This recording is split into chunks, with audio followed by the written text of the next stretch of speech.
on to another episode of Football Premi Podcast. Today, joining us, we have our Manchester United trio, Bala, Jithin, and the one and only Sreejit, who's leading our FPL rankings. His overall rank is less than 100k right now. Less than 50k, if I'm not mistaken. Yeah, 44,000. Yeah, right now. Wow, amazing. Round of applause for you. Thank you. The man with the moves. So we are going to preview Game Week 14 at this point, and we will also talk about a little bit around the blank Game Week in Game Week 18, and then the double Game Week in 19. Very important milestones coming up. We have Game Week 15 as the last milestone to use your first wildcard. 99% of the people have used it already, I'm sure. But for those who haven't, better use it soon and use it to plan your next the double game week as well, if you still have it, right? So taking it away quickly to the fixtures. A very interesting set of fixtures in this game week. We've got Man United and Leeds, two different contrasting styles of play. Jithin, what do you think about that game? United against Leeds, from an FPL point of view, I think is, clean sheets are going to be hard to come by, especially the way that Leeds play a very out-and-out attack, even their wing-backs for that matter. So I don't expect either team to keep clean sheets. If at all there is one team that's going to keep a clean sheet, that's going to be United. Hot picks from that for that fixture, of course, would be Bamford and Bruno. Consistently performing for either of the team. So if you have them, stick with them. But if you really want to tap into one of the teams for a cheaper rate, you have Stuart Dallas and maybe Alioski's for the Leeds defense. But I would warn against going for them for clean sheets, because Leeds typically don't really get the clean sheets as much as some other teams do, I think. Yeah. So this is a tricky game for points if you really look at it. Man City, Southampton, Liverpool against one of their bogey teams, Crystal Palace. Spurs are playing Leicester, which is again a top end of the table kind of a fixture. So where do you see your points coming in, Bala?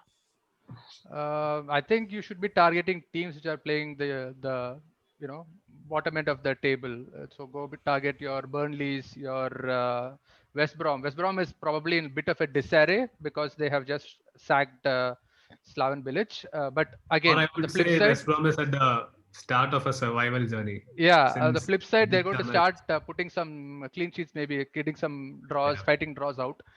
And target Fulham, target Burnley. So those are your teams that you should be looking to see. If you have a player already in your squad who's facing these teams, stick to that. So I think that's going to be the key.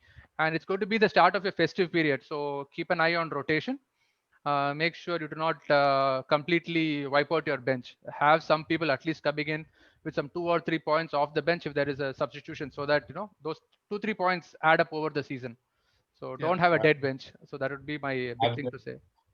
This game week, I got lucky with my bench because Joel Ward, who's not been playing at all for the last game weeks, suddenly popped up and with an assist. So I think he should have got at least 3 assists that much, but for Benteke. Yeah, Benteke is the enigma that is always confusing. Sreejit, you can take a striker out of Liverpool, but you can't take the Liverpool out of the striker, Actually, let's hear from the man up top himself. Same can be said about Romelu Lukaku as well, but then I don't want to do that right now. So this game week is game week 14. There is no clear winner in terms of fixture, but just to pick for this game week, I don't think is something that most of us can afford to do, right? Because we already have fixed teams, and we only get 1 or 2 transfers unless you want to do a Bala and do a -12.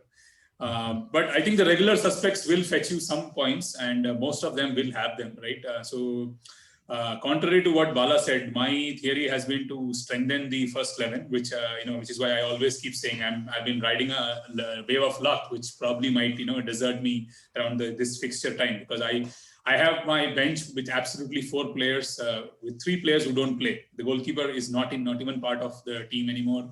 The 2 Mitchell from Crystal Palace doesn't play, and I have Stephens from Burnley who doesn't play either. So I have used all the money to strengthen my first 11, try to get premium assets wherever I can. And so far, they have, one of them, I've got as many premium assets as I can with the mix, right? So I have gone, looking at the season so far, there have been goals aplenty. So I have compromised on, even though I started with a good defense, once the Liverpool defenders started, taking a hit with respect to injuries and stuff, I used my wild card and went attack heavy and light on defense. And I have the likes of Kyle Walker-Peters, Dallas, and the only one from a premium defender, so-called premium defender I have is only James from Chelsea.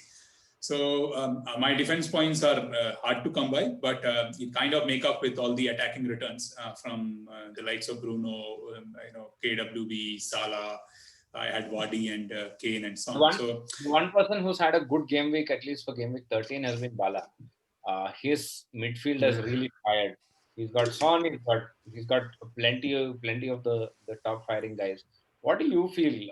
Would you stick with them, or would you sort of look at a chop and change at this point?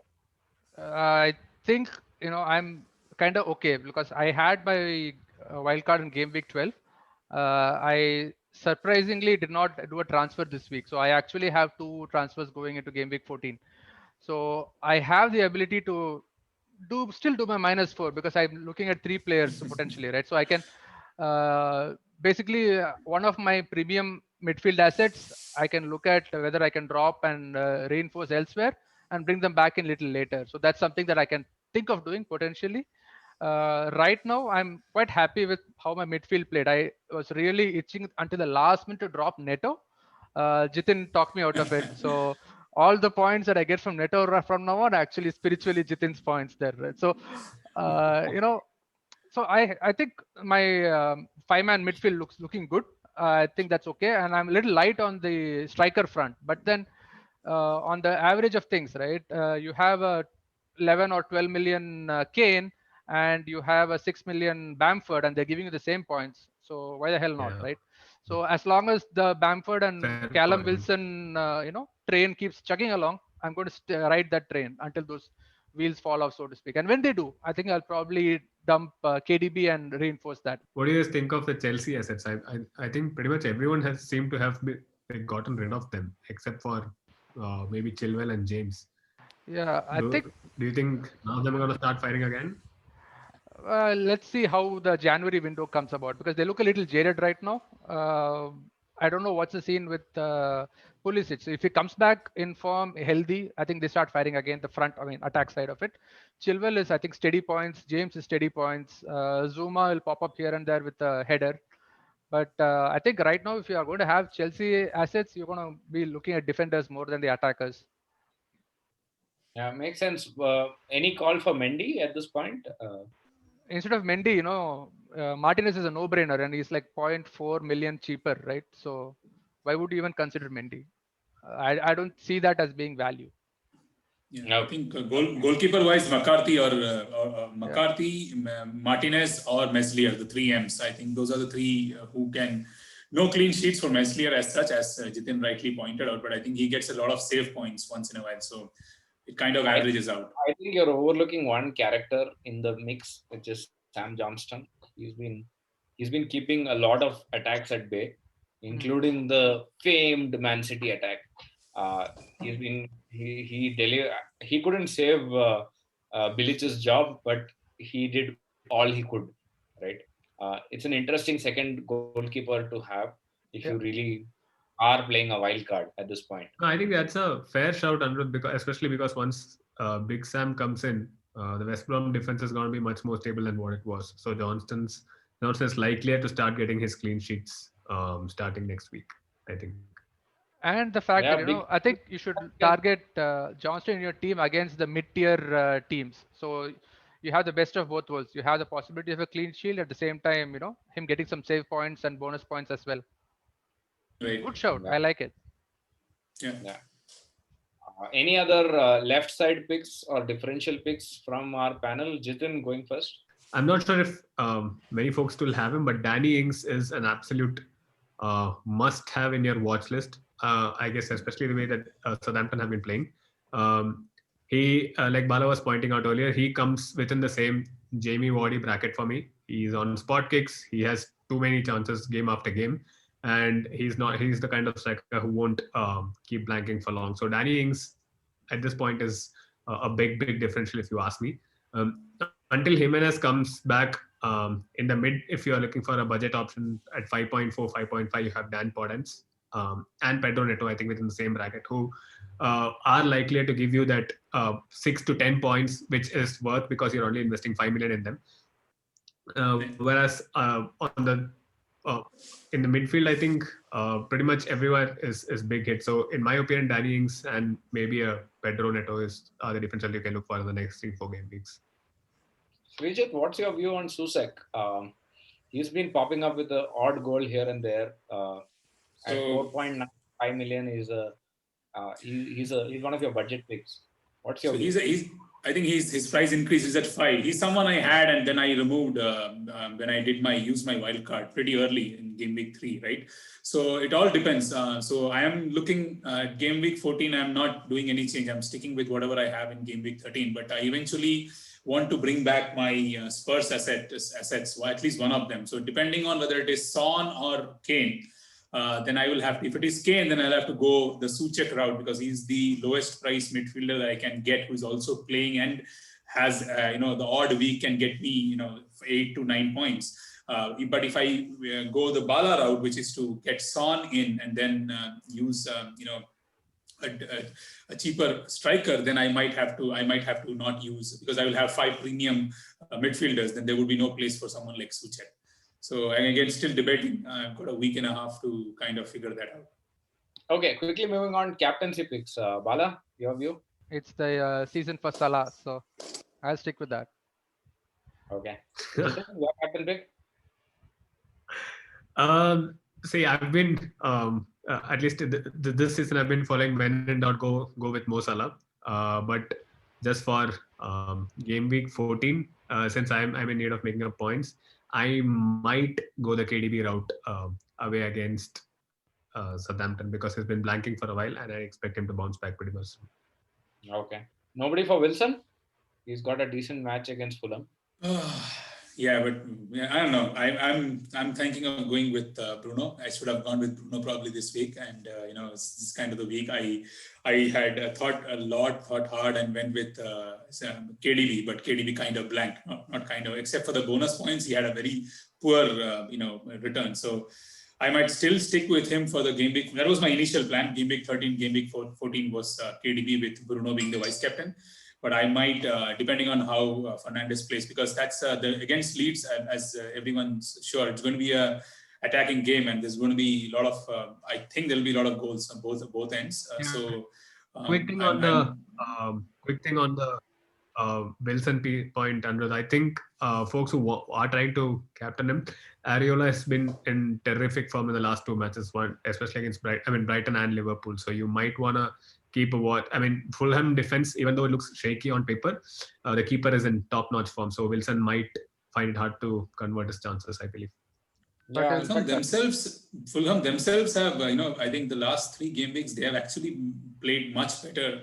They have played 3 tough teams, and they have done a much better job than what was, people were hoping to get out of them. So that in that way, they are not that easy. He wouldn't have kept his clean sheet, but for the glorious miss that Welbeck did. But yeah, anyway. Yeah. End of the day, that's what counts, right? So. Speaking of Fulham,